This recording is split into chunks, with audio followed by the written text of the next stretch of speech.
What would you do if the people closest to you, the ones you loved and trusted most, turned on you, trying to strip away your dignity, your fortune, and your very essence?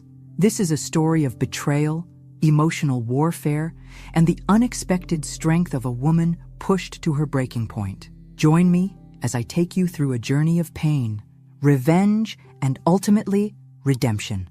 Don't forget to comment where you're watching from. Let's dive in.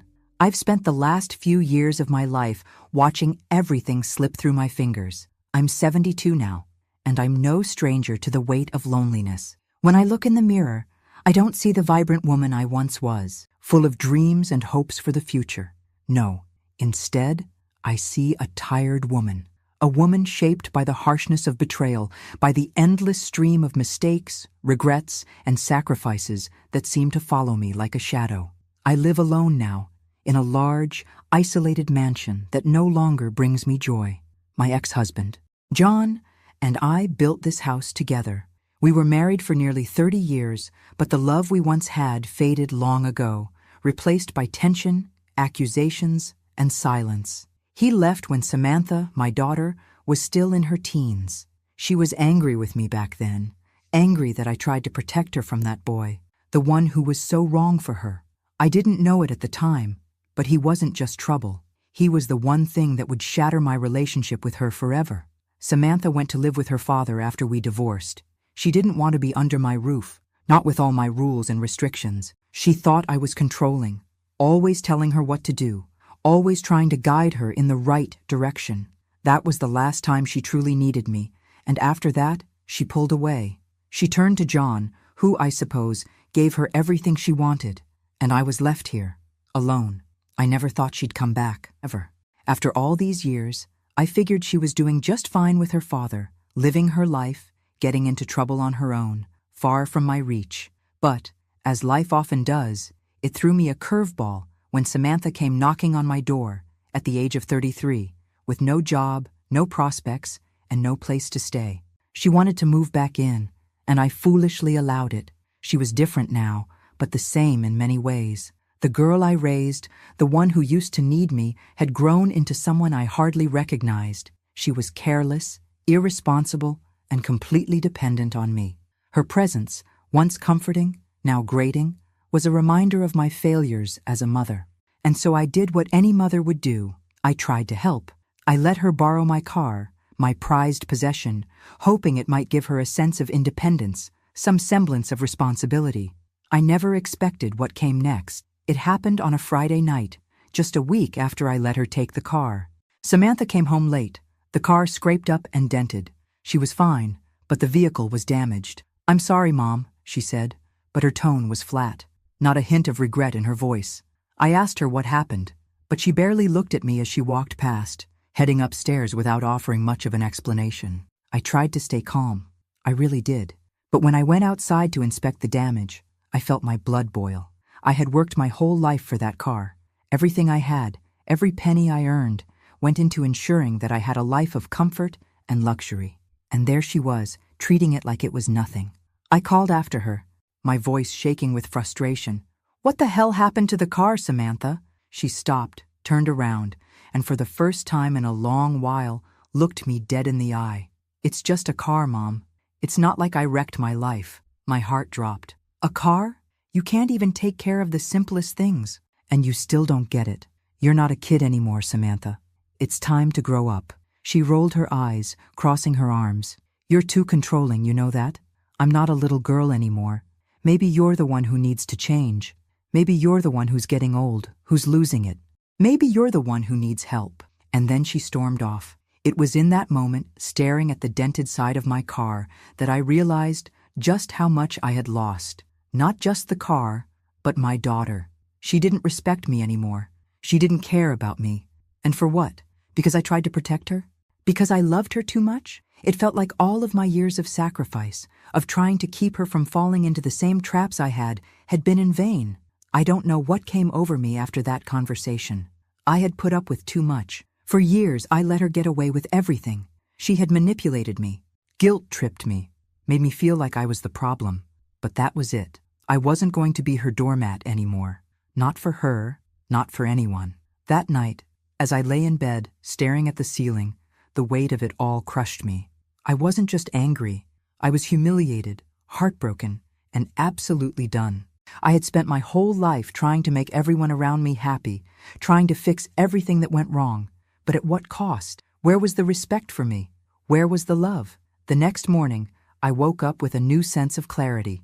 A plan started to form in my mind, and I realized that the only way to regain control of my life, my happiness, was to make a bold move. A move that would not only shock Samantha, but also show her just how far I was willing to go to protect what was left of me. I knew what I had to do next. I didn't know how it would play out, but I was done playing the victim. It was time to take back control. The day after Samantha wrecked my car, I made a decision that changed everything. I had been trying to convince myself for years that maybe, just maybe, she would grow up, that things would get better. But I realized, in that quiet moment, as I stared out the window, that if I didn't take control of the situation now, I might lose myself entirely. I was tired of being treated like I was disposable, like I was the one who was always in the wrong. Samantha came downstairs later that morning, eyes still heavy from the night before, but she barely acknowledged me. Her usual nonchalance was in full effect. She was so used to getting away with everything. I couldn't stand it anymore. "Do you even care about this house?" I asked, my voice steely, my patience wearing thin. She turned to me, expression blank. "I care about getting a roof over my head," she muttered, grabbing a cup of coffee from the counter. "And what else? You come here, you wreck my car, and you don't even bat an eye. Do you understand how much that hurts, Samantha?" She paused, her eyes flickering with something between annoyance and guilt. But guilt didn't last long with Samantha. She scoffed, rolling her eyes. "Oh, please. You always do this. You act like everything's so important. It's just a car. It's just a little damage. Why are you so dramatic?" I felt a sharp pain in my chest. There it was again. She saw me as weak, as over-emotional, as someone she could push around. My anger rose, but I had to stay calm, had to stay focused. I couldn't let her turn the tables on me again. "Do you think that's all it is, Samantha?" I stood up, my voice steady but firm. "I work for everything I have. Everything in this house is here because I made it happen. And you come in here like you own the place, like I'm your personal ATM. I can't do this anymore. I'm done being your doormat." She looked at me, lips curling into a smirk. "So what? You're kicking me out? You're going to send me back to Dad? Do it then. I don't care." I shook my head, my heart aching at the coldness in her words. "No, Samantha. I'm giving you an ultimatum. You're staying here, and you're going to find a job. You're going to start taking responsibility for yourself. You're going to stop using me as your safety net." Her eyes widened slightly, and for a moment there was a flicker of surprise, maybe even fear. But then she crossed her arms, squaring her shoulders like she was ready for a fight. "And what if I don't? What will you do then, huh? You gonna put me out on the street?" I could feel the walls closing in around me, but I pushed through it. "If you don't get a job, Samantha, I'm selling this house. I'm moving to somewhere smaller, and I'll give you 1 month to figure it out, or you'll have to leave. I'm done supporting you like this. I've had enough." She stared at me, her lips pressed together in a thin line. I could see her mind working, processing my words. I wasn't sure if she believed me, or if she thought it was some empty threat, but I meant it. For the first time in a long time, I meant it. "You can't be serious," she said, shaking her head. "You're just saying that to control me, to make me feel small, but you're not going to do it. You love this house too much. You'll never sell it." "You're wrong," I said, my voice unwavering. "I'm not doing this for you. I'm doing it for me. I can't keep living like this, pretending that everything's fine when it's not." For the first time in years, I felt like I was standing my ground. I had no idea what would happen next, but I knew I couldn't keep letting her treat me like I was invisible, like I didn't matter. Samantha stood there silent for a moment. Then, without another word, she turned and walked away. I didn't know if she was angry, confused, or just indifferent, but I didn't care. I had said what needed to be said. Later that day, I made the call. I contacted a real estate agent and started the process of selling the house. The decision felt like a weight lifting off my shoulders, but also like a door slamming shut. I wasn't sure what I would do next. The house had been my home for so many years, but the more I thought about it, the more I realized how suffocating it had become. This house was full of memories, memories of a life that no longer fit the woman I was becoming. That night, I lay in bed, staring at the ceiling, thinking about everything that had happened. The years of marriage, the long hours I spent working, the endless attempts to fix things that were broken. But nothing ever felt right. My daughter had become someone I didn't recognize. She was selfish, entitled, and didn't seem to care about anything beyond her own comfort. I couldn't let her keep walking all over me. I couldn't keep letting her destroy everything I'd worked for. But what hurt the most was that she didn't even see it. She didn't see me, didn't care about what I had sacrificed. And yet, she still expected me to give everything to her. I felt a fire building inside me, a resolve I hadn't felt in years. It was time to take control of my life again. I didn't know what was coming next, but I was done being passive. I wasn't going to let her or anyone else walk all over me anymore. As I closed my eyes, I realized something. This wasn't just about the house. It was about me reclaiming my power. And whatever came next, I was ready for it. But I had no idea that the storm was only just beginning. The days following my ultimatum felt like an avalanche, everything rushing downhill and threatening to crush me. Samantha barely spoke to me, retreating into her room as if I had never said a word. I knew she was angry, but she was always angry. That was her thing. She never liked being told what to do, never liked being held accountable. And yet, here I was, trying to do the one thing that could help her, force her to stand on her own 2 feet. It wasn't easy for me either. I had spent my entire life catering to the needs of others. John, Samantha, even my friends, who would call on me for advice or help, and I'd drop everything to be there. I was the one people relied on. But who relied on me? It was a bitter pill to swallow, realizing that I had never truly asked for anything in return. And now I was facing the consequences of that. Samantha's silence was a weapon, one she used with precision. She didn't need to say anything to make me feel like the villain. The way she avoided me, the way she refused to lift a finger around the house, it was a clear message. You don't matter, it seemed to say. But then, a week later, she made her move. John called me that evening, his voice gruff and tired, the tone instantly triggering a wave of frustration in my chest. We hadn't spoken much in recent years, aside from the occasional terse exchange over Samantha's well-being. I had always hoped that the separation between us was final, that he'd move on and leave me to do the same. But now he was on the line, and I could already hear the edge of concern in his voice. Marlene, we need to talk about Samantha, he said, his words deliberate. What about her? I replied, my patience already running thin. I've made my position clear, John. She's staying here under my roof, and she's going to get a job. I'm not a babysitter anymore. I know, but she's in a bad place, he said, his tone dropping into something more insistent. You're being hard on her. She's not the same person she used to be. She's struggling, Marlene. I think you need to reconsider your ultimatum. Struggling? I scoffed. She's 29 years old. She's not a child anymore. I've done everything I could for her, John. And look where we are now. There was a long pause on the other end of the line. Marlene, you need to understand something. She's been saying some things about you. She's worried about you. She says you're losing it, that you're not thinking clearly anymore. And she wants to make sure you're okay. I felt my stomach churn. The familiar knot of anger twisted inside me. What the hell are you talking about? She thinks maybe you need professional help, he continued, his voice a little softer, but the words hitting like daggers. She's worried you're getting old. Marlene, you're not the woman you used to be. And maybe it's time for you to take a step back and get some help, for your own good. My hands shook as I gripped the phone tighter. I had heard this before, only it wasn't coming from her. This time, it was coming from him. The man who had left me, the man who had never understood my sacrifices, my struggles, the same man who had failed me in every way possible. You think I need help? I asked, my voice low and deadly quiet. After everything I've been through, everything I've done for that child, you think I need help? I'm just saying. Maybe it's time, John insisted. She's making plans to help you get the right care, Marlene. She just wants what's best for you. I wanted to scream, to throw the phone across the room, but I couldn't. I had to hold it together.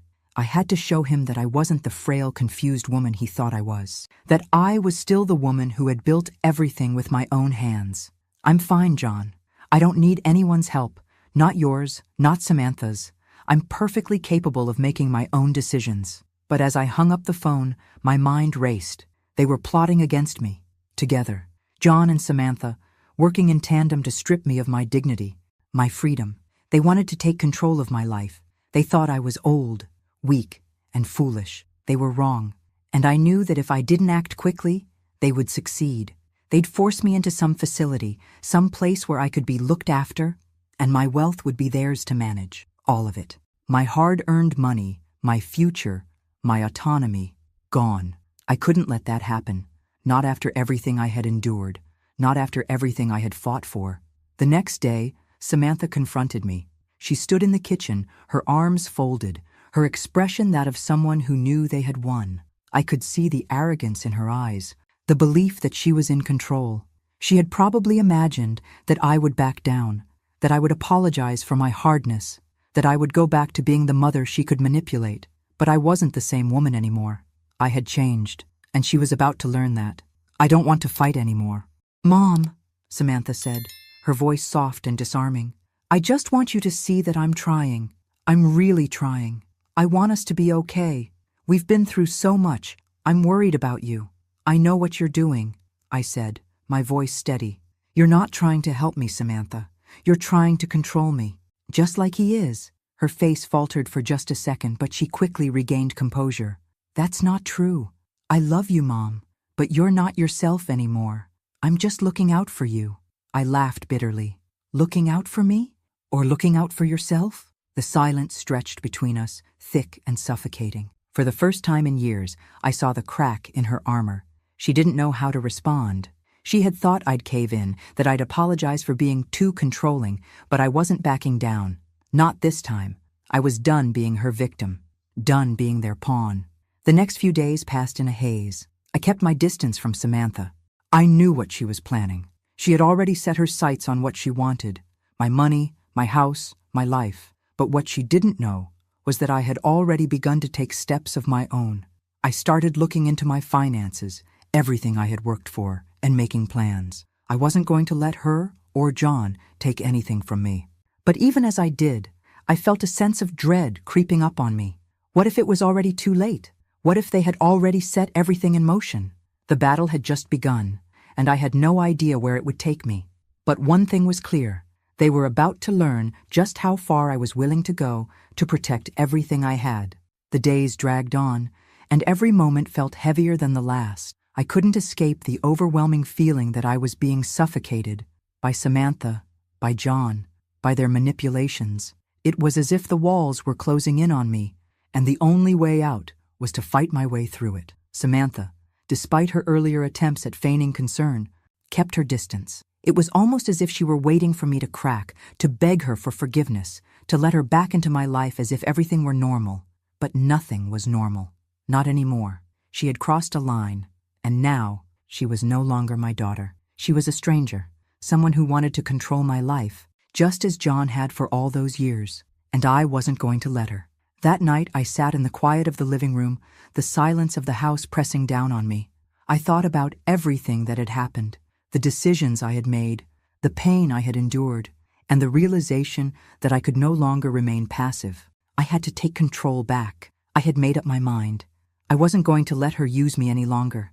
I had to show her, show them both, that I could stand on my own, that I was still the woman who had built a life from nothing, who had worked tirelessly to create something meaningful. I wasn't going to let them take that from me. The phone call to the real estate agent was the first step. My hands trembled as I dialed the number, but I couldn't let the fear paralyze me. I had made the decision, and now it was time to follow through. I needed to sell this house, the house that had once been my home, that had been filled with the sounds of my daughter's laughter, the memories of a life that felt so distant now. But it wasn't just about the house. It was about my future. It was about me reclaiming the control I had lost. The agent confirmed that everything would be set in motion immediately. I felt a strange sense of relief, but at the same time, a deep ache in my chest. This house had been the one constant in my life for so many years, but I had to let it go. For my own peace of mind, for my own sense of self-worth. The next morning, I went to the bank. I withdrew a portion of my savings, the money I had accumulated over decades. It wasn't a small sum. It was enough to give me the freedom I needed to make decisions on my terms. I wasn't going to let John or Samantha control it, not anymore. As I left the bank, I felt a small flicker of empowerment, like I was finally taking control of something in my life. But as I drove back home, I couldn't shake the feeling that I was being watched. Samantha was home when I returned. She had been unusually quiet for the past few days, probably simmering over my decision. She was waiting for me in the kitchen, standing by the counter with a glass of water in hand. The moment I walked in, she spoke, her voice strained. "I know what you're doing," she said, her eyes narrowed. "You're selling the house? You think that's going to fix everything?" I didn't answer right away. Instead, I took a deep breath, my mind racing. It wasn't just about selling the house. It was about showing both of them, that I could still make my own decisions. I wasn't some fragile old woman they could walk all over. I wasn't going to be manipulated anymore. "I am," I said, my voice steady. "And I'm going to do it because I need to. I need to get out of here, Samantha. I need a fresh start." She scoffed, setting her glass down on the counter with a loud thud. "A fresh start? What's that supposed to mean? You think running away from everything is going to solve your problems? You're just going to throw it all away just like that?" I could feel the heat rising in my chest, the anger I had been holding back for days threatening to spill over. "I'm not throwing anything away. I'm taking control of my life, something you've never understood. You've always taken everything I've given you and never once thought about what I needed." Her face flushed, and I could see the tension in her body. For a moment, she seemed to hesitate, like she wanted to say something, but couldn't find the words. And then, in a burst of frustration, she finally spoke. "You're not the same anymore, Mom. You've changed, and not for the better." She paused, and I could see the tears beginning to form in her eyes. "I'm just trying to help you. Why can't you see that?" I shook my head, my heart heavy with disappointment. "I don't need your help, Samantha, not like this. You don't get to control my life anymore." Her face crumpled, and for a split second, I almost felt pity for her. She was lost, scared, and maybe even regretful. But I couldn't go back. Not now, not after everything. I had given her everything I had, and it was never enough. Now, it was time to think about myself for once. She stood there, silent, her eyes searching mine for something. Maybe an apology, maybe an excuse to make everything okay again. But I had nothing to give her. Not anymore. I had already given too much. "I'm not asking for your forgiveness," I said, my voice quiet but firm. "I'm doing what's best for me, and you're going to have to find your own way." With that, I turned and walked out of the kitchen, leaving her standing there. As I moved through the house, I felt a strange sense of finality. This was the moment I had been waiting for. The moment I stopped being her caretaker, her emotional punching bag, and started being the woman I was meant to be. But even as I felt a glimmer of victory, a knot twisted in my stomach. I knew what was coming next. Samantha wouldn't let me go that easily, and neither would John. They were going to fight me for control, and they would stop at nothing to get what they wanted. I wasn't ready for what would happen next, but I had made my choice, and I would stand by it, no matter the cost. The days that followed my confrontation with Samantha were a whirlwind. I thought she would be angry. I thought she might lash out, but what I wasn't prepared for was the quiet war that would follow. She didn't cry, didn't shout, didn't even try to manipulate me like she had done in the past. Instead, she went silent. The kind of silence that felt colder than any argument could. I had made my move, and now I could feel the tension in the air. She was no longer the girl I once knew, the one who sought my advice, my approval, or my love. She was distant, calculating even, and I knew she was plotting her next step. She had always been like that, never showing her hand until it was too late. That morning, as I sat in the kitchen sipping my coffee, my phone rang. I didn't recognize the number, but something about the timing made my heart skip a beat. I almost didn't answer, but then I did.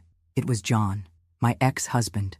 "Marlene, we need to talk," he said, his voice carrying a mix of authority and concern. "I know things have been difficult between us, but this situation with Samantha, you're pushing her too hard. She's not in a good place right now. She's fragile, and you need to understand that." I clenched my jaw, trying to steady my breathing. I wasn't about to let him manipulate me again, not after everything he had done. "John, I'm not going to let you use her as a pawn in your game. I'm doing what's best for me, and maybe, just maybe, that's what she needs too. She's an adult. She's not a child anymore."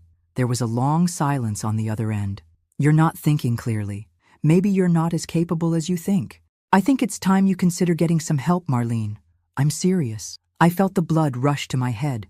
I could hear Samantha's influence in his voice. They had been talking behind my back, conspiring together. I had known it, but hearing it confirmed hit harder than I expected. Help? I asked, my voice barely above a whisper, seething with anger. You're really going to suggest that I need help, John? You're the one who walked out on me. You're the one who left me to pick up the pieces of our broken marriage and raise our daughter alone. And now, you think you can just swoop in and decide what's best for me? Marlene, please. I'm just trying to look out for you. You're getting older. I don't want to see you fall apart. I could feel the weight of his words pressing down on me. He wasn't concerned for me. He was concerned for himself, for the money, the power, the control. This wasn't about my well-being. This was about keeping me weak, keeping me in line so they could take what they wanted. I wasn't going to fall for it. No, John, I'm not falling for this, not again. You and Samantha have been plotting behind my back, trying to take my life away from me. You think I don't see it? There was another long pause. I could almost feel the distance growing between us, like something was breaking in that moment. I'm sorry you feel that way, Marlene, he said softly, but his words carried an edge. But I won't let you destroy yourself. Destroy myself? I echoed, my voice trembling with a mixture of anger and sorrow. You're the one who destroyed this family. You're the one who broke everything apart. I'm not the one who needs help. You are, and if you want to help me, you'll stay out of my way. I hung up the phone before he could say another word, my heart pounding in my chest. My hands were shaking. I had never been so angry, so hurt. But something else had shifted in me. I wasn't afraid anymore. I wasn't going to let them push me around. Not this time. Samantha didn't talk to me for the rest of the day. I could tell she was planning something. She had that look in her eyes, the same one she'd had when she was a teenager, the one she used when she thought she could manipulate me into doing what she wanted. But I wasn't going to be manipulated. Not anymore. By the time evening came, I received a letter from John's lawyer. I opened it with shaking hands, my heart sinking as I read the words. The letter was a formal request to have me evaluated by a psychiatrist. It wasn't just about Samantha's concern for me anymore. It was a legal move. They were trying to take control of my life, my finances, my future. It was the first real shot fired in this battle. I read the letter several times, each time growing more enraged. They were taking it a step further. They didn't care about me. They didn't care about my well-being. They cared about power. They cared about the money. My money. The idea of them being in control of my life, my decisions, made my blood run cold. I wasn't going to let this happen. I couldn't. But what could I do? How could I fight back? I paced the living room, my mind racing. They were trying to break me down, trying to make me believe I was losing my mind, trying to make me doubt myself. But I knew who I was. I knew what I was capable of, and I wasn't going to let them steal that from me. I had to fight back. But this time, I wouldn't do it with anger. I would do it with precision. I would outsmart them. It wasn't just about the house, the money, or the power anymore. It was about my dignity, my sanity, my life, and I wasn't going to let them take it. I started making plans. I called my lawyer the next morning, setting everything into motion. I would fight this in court. I would fight for my right to control my own life. I didn't care how long it took. I didn't care what I had to do. I was done being the victim, and I was going to make them regret ever thinking they could control me. The battle had officially begun. Samantha and John had made their move, and now I had to outmaneuver them. I wasn't going to lie down and let them strip me of everything I had built, my life, my dignity, my independence. They wanted to control me, manipulate me into submission, but I wasn't about to give them that satisfaction. It started with the letter, their legal request to have me evaluated, to make it official that I was unfit to make decisions for myself, felt like a punch to the gut. But as the days passed, I grew more focused, more determined. The fear they tried to instill in me began to burn away, replaced by a cold, calculating resolve. I wasn't just fighting for my house, my money. I was fighting for my life, for the years of hard work and sacrifices I had made to get to where I was. I hired a lawyer, someone I knew I could trust, a woman named Linda, who had come highly recommended by a friend of mine. The moment I walked into her office, I felt a sense of relief wash over me. Linda was sharp, confident, and understanding, qualities I hadn't realized I needed until that moment. We're going to fight this. Marlene, Linda said, after I explained the situation, I'll handle the legal side, but we need to prepare. We need to build a case that shows you're in full control of your mental faculties. We'll need witnesses, evidence of your capacity to manage your own life. It was strange to hear her say it so matter-of-factly. I'd spent so many years doubting myself, so many years feeling like maybe I was losing touch with reality. But Linda made it clear. I was in control, and if anyone was trying to take that from me, we would fight them with everything we had. The first few weeks were agonizing. I had to gather everything: financial records, emails, statements from friends who could vouch for my state of mind, for my ability to make decisions. It was exhausting, emotionally draining, and I felt a constant weight on my shoulders. Every conversation with Linda, every meeting with the lawyer, felt like another step deeper into the rabbit hole of their manipulations. Samantha didn't make an appearance at first. She knew what I was doing, what I had planned, but she stayed away, probably hoping I'd falter, that I'd reconsider. Maybe she thought I'd come to my senses, realizing how difficult I was making things. But what she didn't realize was that the more she stayed silent, the stronger I became. And then, just when I thought things were settling into a rhythm, John made his next move. It was a phone call, a late-night one, and the tone in his voice instantly put me on alert. There was no pleasantry, no concern for how I was doing. It was all business, cold, calculating. Marlene, I'm going to have to be blunt, he began. I've spoken to Samantha, and she's worried about you. She's concerned about the strain this is all putting on you. You've been acting erratically. We both agree that it might be best if we take this to court and let a judge decide what's in your best interest. I felt my hands tremble, but I didn't let my voice crack. You're not going to get away with this, John. You and Samantha can plot all you want, but I'm not going down without a fight. I'm in control of my life, and I'm not handing that over to you. There was a long pause on the other end of the line. I could hear the sound of his breathing, but it wasn't the tired, resigned breath of a man who was ready to give up. It was the breath of someone who was already planning his next move, his next strike. You can keep fighting this, Marlene, he said, his voice cold. But in the end, you'll lose. Samantha will make sure of that. I slammed the phone down before he could say anything else. The nerve of him. How dare he think he could dictate the course of my life? I wasn't some old fool, some helpless woman who could be pushed around anymore. I had been silent for too long. I had let them make decisions for me, make me feel invisible. But that was over. I took a deep breath and looked at the papers scattered across the table in front of me. I had a plan, and it was all coming together. Every witness, every email, every shred of evidence pointed to one thing. I was in control of my faculties. I was more than capable of managing my own life. But I knew this wasn't going to be easy. It wasn't just about me anymore. It was about proving to everyone, especially myself, that I was still strong, that I could still stand up for myself, no matter how old I was. And I couldn't let Samantha and John win. The weeks passed in a blur of legal jargon, meetings with Linda, and sleepless nights where I thought about everything I had lost and everything I had left to fight for. But through it all, one thing kept me grounded. I wasn't alone. Linda was there, helping me piece everything together. I had friends who believed in me, who had been there when I needed them most. And as much as Samantha and John thought they could tear me apart, I was stronger than they realized. One evening, I received a call from Linda with an update on the case. The hearing was set for the following week. It was time for all of this to come to a head. The next few days were a whirlwind. I was nervous, of course. Who wouldn't be? But I had prepared for this. I knew my truth, and I was ready to stand up in that courtroom and tell it. When the day of the hearing finally arrived, I felt a strange sense of calm. As I sat in the waiting area, watching people come and go, I realized how much this moment meant to me. It wasn't just about proving them wrong. It wasn't even about winning. It was about taking back my life, about showing them and myself that I still had power. And as we were called into the courtroom, I knew that whatever happened next, I was going to walk out of there with my head held high, because I was no longer just the woman they thought they could control. I was a fighter, and I was ready to win. But I couldn't shake the nagging thought. If they were willing to go this far, how far would they go to make sure I lost? The courtroom was colder than I imagined.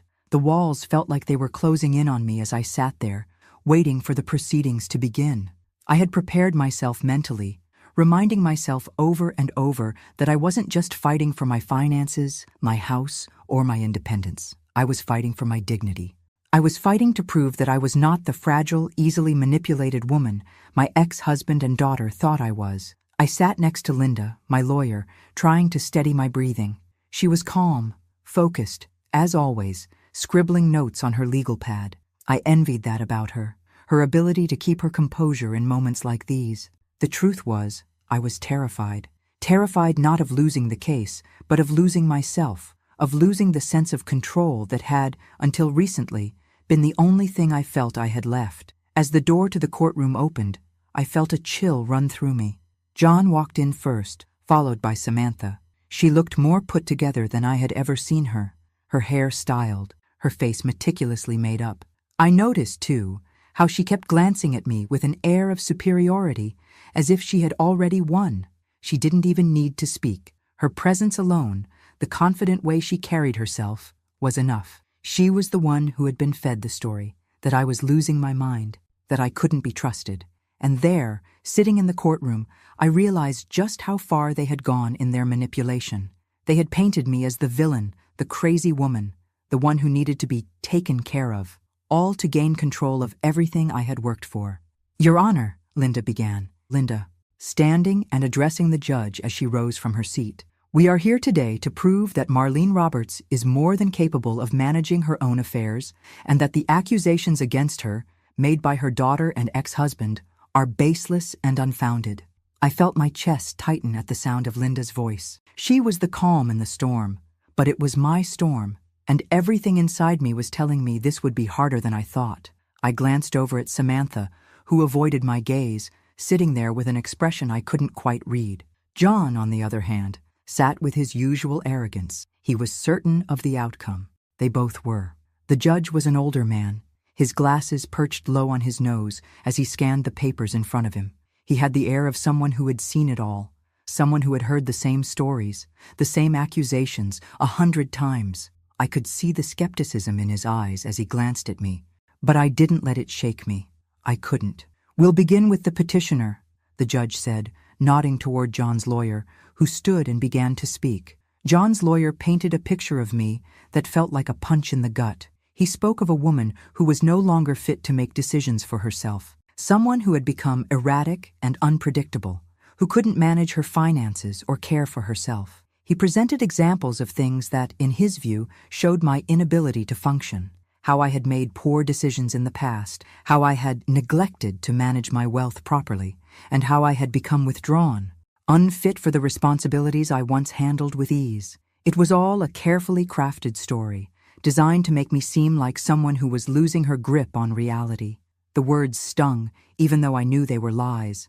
I could feel the heat rising in my chest, the familiar feeling of frustration building inside me. But I couldn't let it show. I couldn't give them the satisfaction of seeing me break. Then it was my turn. Linda stood and turned to me with a nod. "Marlene," she said softly, her voice reassuring. "You're up." I stood slowly, my legs shaking, but I walked with purpose to the witness stand. The silence in the courtroom felt deafening as I settled into the chair, the weight of everyone's gaze pressing on me. The judge addressed me kindly, but I could hear the doubt in his voice. "Ms. Roberts, can you please explain to the court why you believe the claims made by your ex-husband and daughter are inaccurate?" I took a deep breath, my hands resting on the edge of the witness stand, gripping it as I collected my thoughts. I didn't know where to begin, but I knew I had to start somewhere. This wasn't just about proving them wrong. It was about proving to myself that I still had control over my own life. "I'm not losing my mind," I said firmly, looking directly at the judge. "I've worked hard my entire life. I've built everything I have, brick by brick, and I've never once asked for anyone's help. Yes, I'm older now. Yes, I may not be able to do things the way I used to, but that doesn't mean I've lost the ability to think for myself or to make decisions. It doesn't mean I'm incapable." I paused, taking in the silence that followed. I could feel the eyes of the courtroom on me, waiting for my next words. "I've raised my daughter on my own. I've dealt with hardship, with disappointment, with betrayal, and through it all, I've always been the one to hold it all together. The truth is, my ex-husband left me. He walked out, and I had to raise Samantha by myself. I never once asked him for help, And now, he wants to take control of my life. And Samantha, she's always been the same. She doesn't understand the responsibility of what it means to take care of yourself. She doesn't understand the consequences of her actions, and she never will until she learns the hard way. There was a long pause, and I saw a flicker of something in the judge's eyes. Maybe doubt, maybe acknowledgement, but I didn't care. I had said what needed to be said. John's lawyer stood and began to cross-examine me. He tried to rattle me, asking questions that I knew were designed to make me seem unstable. "Ms. Roberts," he said smoothly, "can you explain why you chose to sell your house? Why you decided to leave your daughter without any support?" I took a deep breath. "I sold my house because I need to live my life. I'm not going to be trapped in a place that reminds me of everything I've lost. And as for my daughter, she's an adult. It's time she learned how to take responsibility for herself." The lawyer's attempts to break me fell flat. I wasn't backing down. I wasn't the broken woman they thought I was. The rest of the hearing blurred by a mix of legal jargon, accusations, and attempts to twist my words. But I kept my focus. I kept my composure. By the end of the day, after all the back and forth, the judge finally announced that the court would recess until the next morning. As I sat in that cold, sterile courtroom, I knew the fight wasn't over. It was far from over. But something inside me had shifted. I wasn't afraid anymore. I had walked into that courtroom as a woman who felt invisible, weak, and broken. But as I stood to leave, I realized something. I was stronger than I had ever been. Whatever happened tomorrow, I had already won. The following day was a blur of anticipation. I could hardly sleep the night before the judge was to make his ruling. The courtroom was filled with the same tense silence I'd felt yesterday, only this time, I was steeling myself for what was to come. John, Samantha, and their lawyer sat on the other side of the room, their cold, calculating eyes watching me. I could feel the weight of their judgment, but it no longer made me shrink.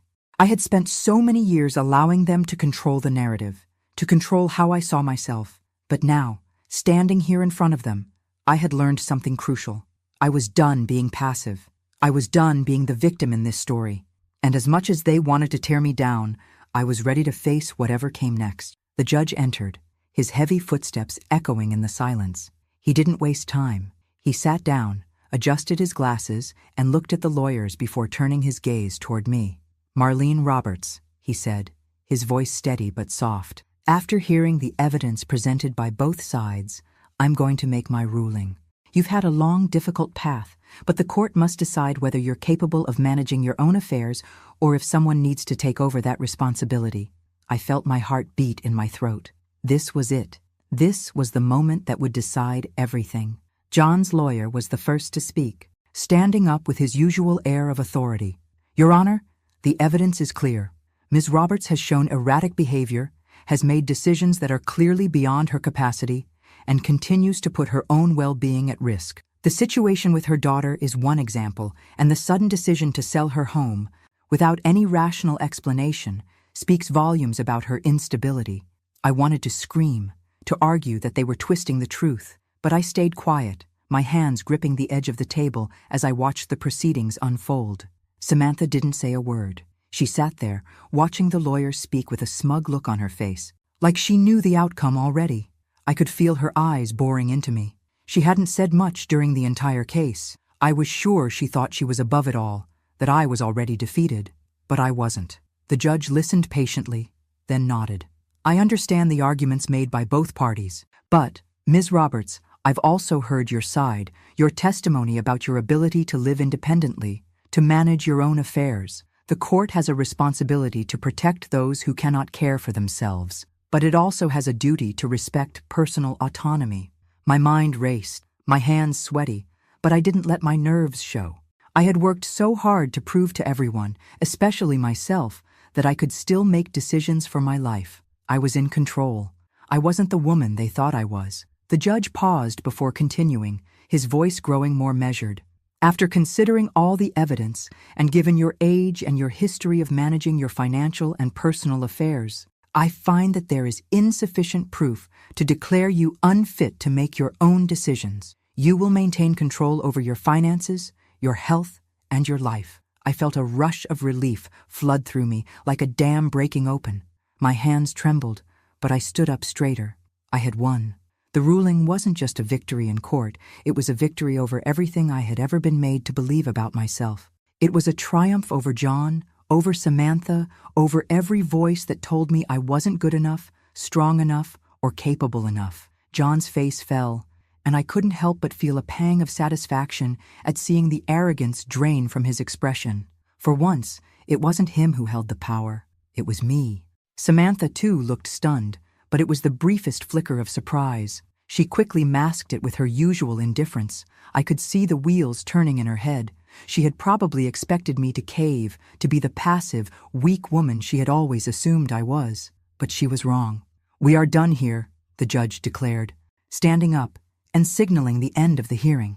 "Ms. Roberts, the court finds in your favor. Your case is closed." As I gathered my things and left the courtroom, I felt a sense of finality, like a chapter was closing, and for the first time in years, I was in control of the narrative. I wasn't defeated. I had fought back, and I had won.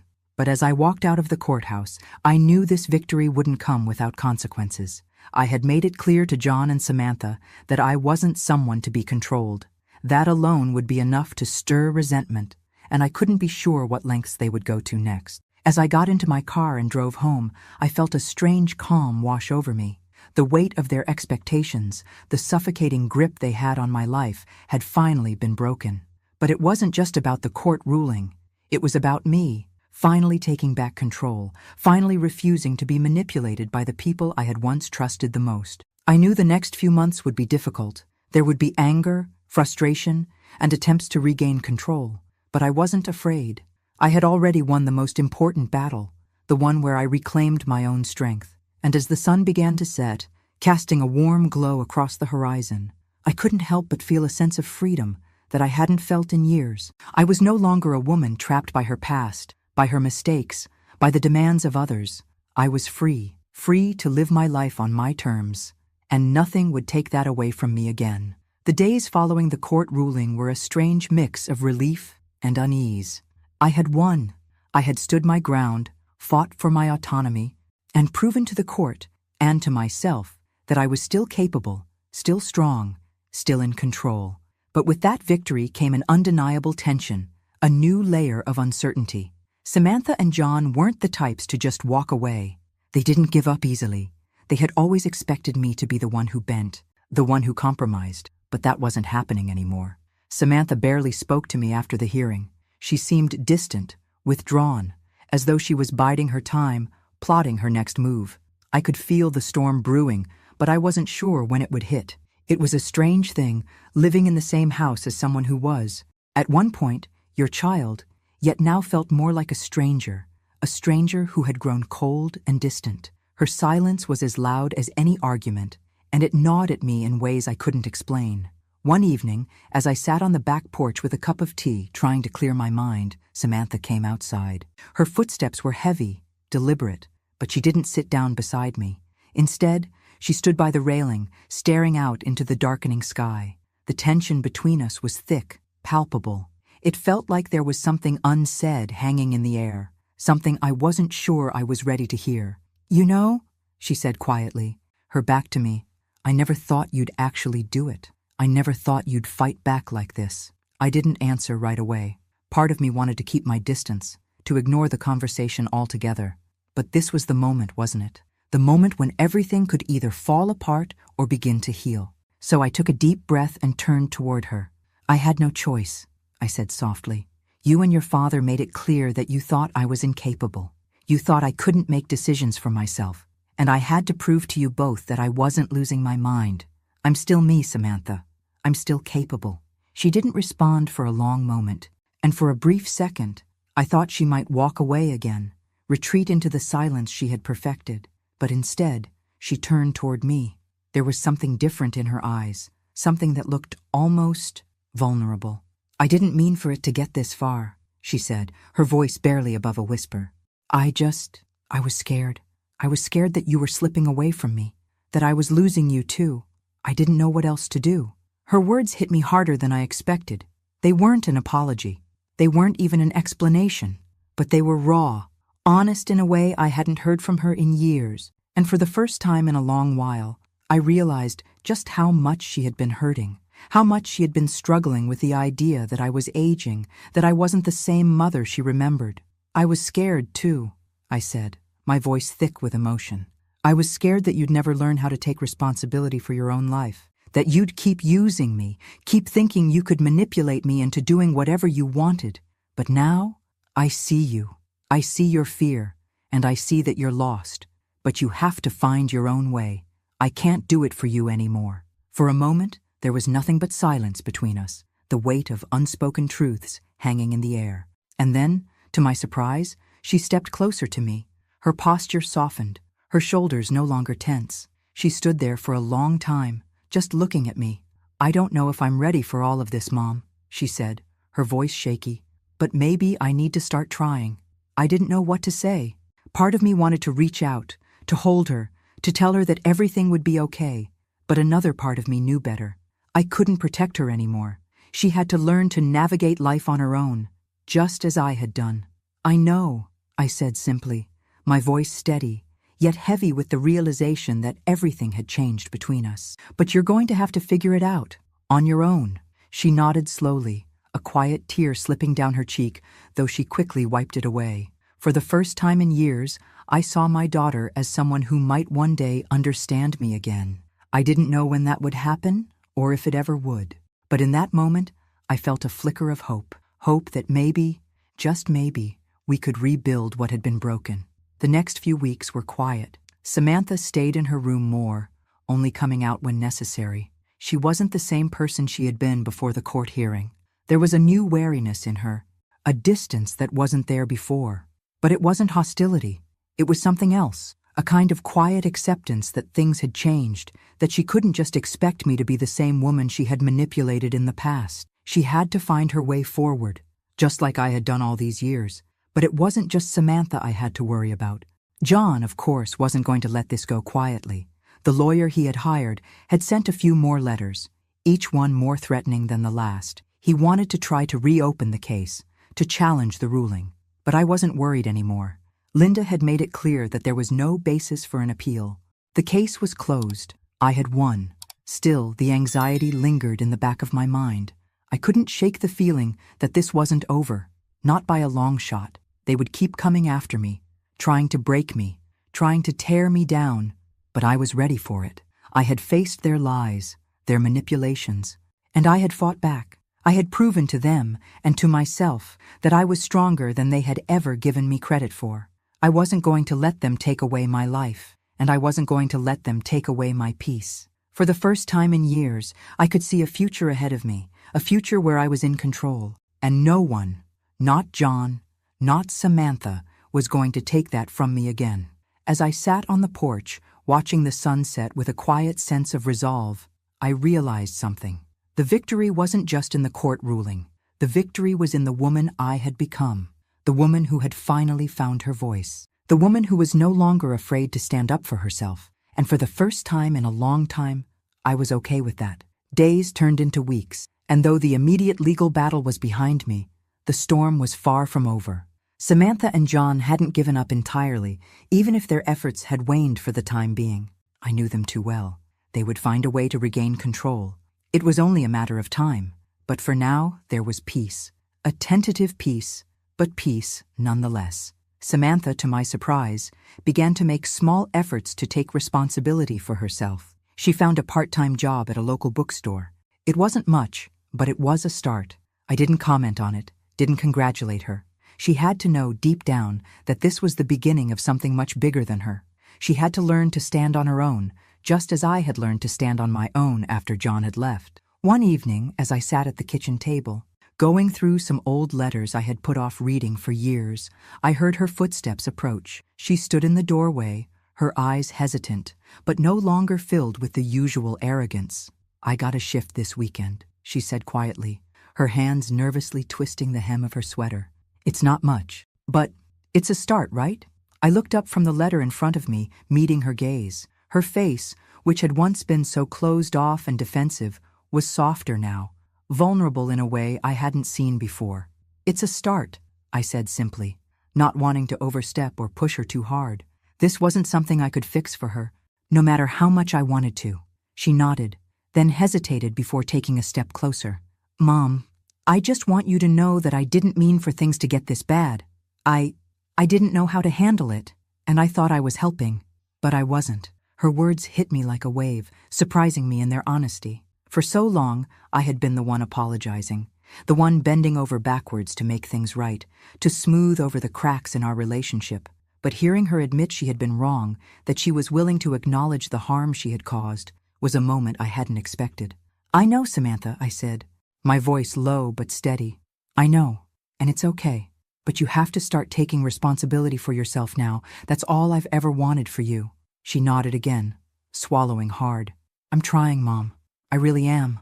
I didn't know what the future would look like for us. I didn't know if things would ever go back to how they were, or if they even could. But in that moment, there was a shift, a new understanding between us, a kind of unspoken acknowledgement that we both had work to do. But at least now, she was trying, and that was more than I had ever expected from her. The next few weeks felt like a slow unraveling of old tensions. Samantha kept her distance, but in a less confrontational way. She focused on her job, spent more time away from the house, and I could see her slowly starting to change. It wasn't a dramatic shift. It wasn't an overnight transformation. But there were moments, small moments, where I saw glimpses of the person she could become. And that gave me hope. John, on the other hand, had completely retreated after the court ruling. He didn't try to contact me directly, and his lawyer stopped sending threatening letters. It was as if the weight of the legal battle had finally crushed his resolve. I would have liked to think that he was done trying to control me, that he had accepted the outcome. But I knew him too well. He never let go so easily. One afternoon, I received an unexpected phone call. It was from John's lawyer. "I just wanted to inform you that Mr. Roberts is considering selling his share of the house you once owned together," the lawyer said, his voice polite, detached. "He's legally entitled to half the property's value, and he intends to pursue it." The news hit me like a gut punch. I had already fought for so much, my independence, my dignity, my control over my life. And now it seemed John wanted to take something else from me. The house, the one place that had been mine, that I had poured everything into. It wasn't about the money, not entirely. It was about the principle. It was about John's need to remind me that he could still take something from me. I paused for a long moment, taking in the news. It would be a legal battle, no doubt. A lengthy one. He knew I couldn't afford to drag this through court again. I could feel the old familiar anxiety creeping in, but I quickly pushed it aside. I had fought this fight before, and I could do it again. "No," I said firmly. "Tell Mr. Roberts that I have no intention of selling the house. If he wants his share, he can take it to court, but I won't be bullied into giving it up." The lawyer sighed, clearly disappointed. "Very well. I'll inform him of your decision." I hung up the phone and sat in silence for a moment, my fingers clenched tightly around the receiver. I wasn't surprised by John's latest move. It was exactly what I had expected. He wasn't done yet. He wasn't going to let me have the final say. But the truth was, I wasn't backing down. I had fought for my freedom, my life, and now I would fight for the home I had built for myself. I wasn't going to let him take that from me too. The next few days were a blur of paperwork, legal consultations, and more letters from John's lawyer. It felt like I was back in the thick of it again, fighting for my right to live my life as I saw fit. But this time, it was different. This time, I was ready. I had already survived the worst of it.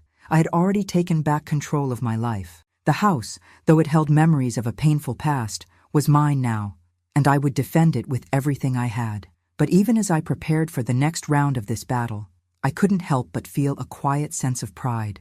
I had come this far. I had survived, and I would continue to survive, no matter what John or anyone else threw at me. As I looked out the window, watching the sun set on the horizon, I realized something. This wasn't just a fight for a house, or for my finances, or for my future. It was a fight for my peace of mind, and I was ready to win. Whatever came next, I would face it head on, because I had already proven something far more important than anything else. I was in control of my own life, and that was worth everything. The fight over the house wasn't something I had anticipated after the court ruling. It felt like everything I had worked for, the peace, the quiet, the stability I had fought to reclaim, was slowly slipping through my fingers. John had made it clear that he wasn't ready to walk away just yet. And this time, it wasn't just about him or Samantha trying to manipulate me. This was about his greed, his desire to always have control over something, no matter what it took. I had already made my decision. I wasn't going to sell. I couldn't, not after everything I had gone through. This house, this place, was my last piece of independence. It wasn't just a building. It was a symbol of everything I had fought for. But as the days passed, and John's lawyer sent one letter after another, I began to feel the pressure mounting. I had to respond. I had to fight back, or I would lose everything I had worked so hard to rebuild. I didn't know how long I could go on like this. The legal costs were eating away at me, and the constant barrage of letters and threats was wearing me down. I had been through this before, but this time felt different. This time, it wasn't just about me. It was about my future, my peace, and the life I wanted to lead. I had spent too many years being dragged through the mud by people who couldn't understand that I was capable of making my own decisions. Samantha remained quiet, as she had for weeks. She still hadn't fully come to terms with the changes between us. I could see the weight of the situation on her, but she didn't know how to handle it. She had always been the one in the background, the one who relied on me, who manipulated the situation to fit her needs. Now, she had to face the consequences of her actions. One afternoon, after a particularly stressful phone call with my lawyer, I found myself standing on the porch again, staring out at the garden. The peacefulness of it seemed so distant, almost surreal in the midst of everything happening. I had spent so many years trying to protect my daughter, trying to make things right for her, for us, but I was beginning to realize that the life I had wanted for her, the one I had dreamed of, was slipping away. I couldn't protect her anymore. She had to learn to stand on her own. I wasn't prepared for the knock on the door that evening. When I opened it, I found Samantha standing there, her face puffy from crying. For a moment, I felt a pang of concern, but then she spoke, and her words caught me off guard. "I'm sorry," she said, her voice trembling. "I've been an idiot. I've hurt you, and I didn't even realize it."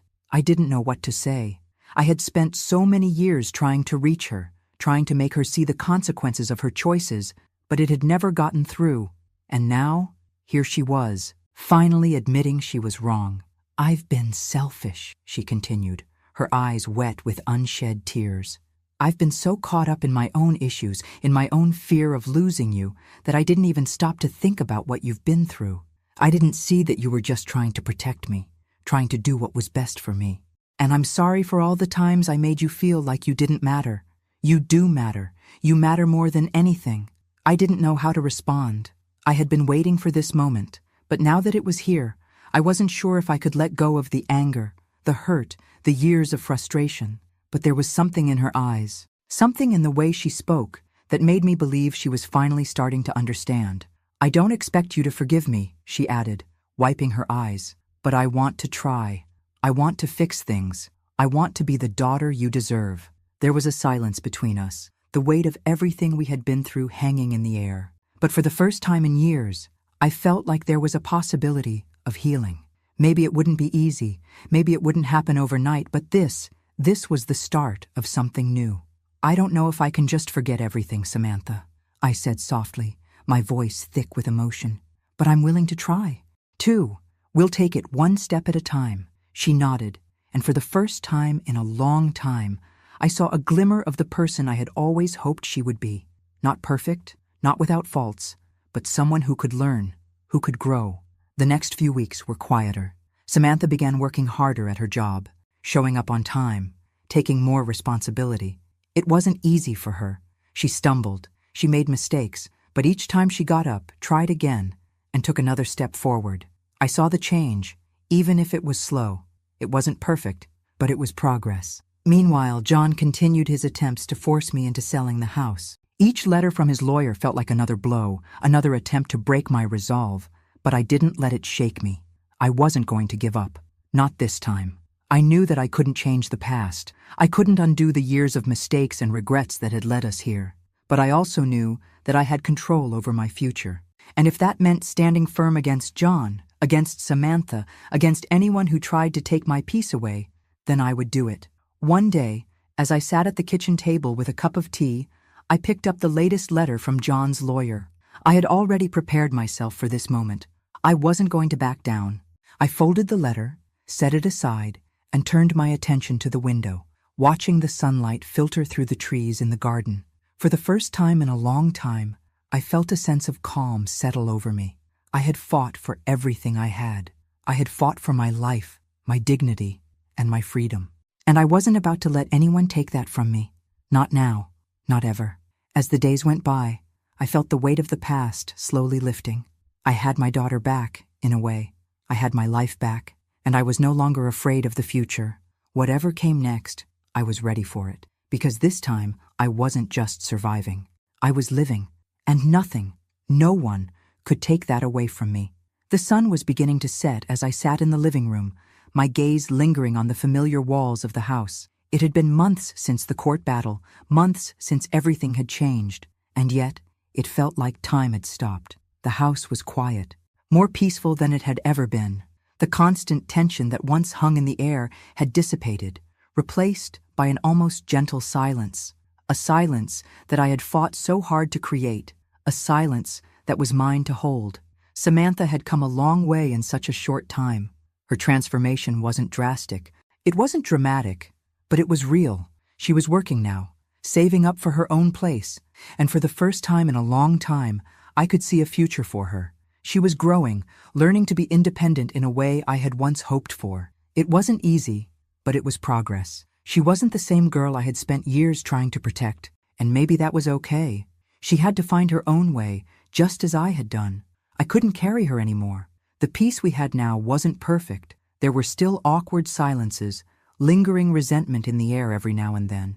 But there was a mutual understanding, an acceptance that things had changed. Samantha no longer viewed me as an obstacle or someone to be manipulated. We didn't have the perfect relationship, but we were working toward it. John, however, was a different story.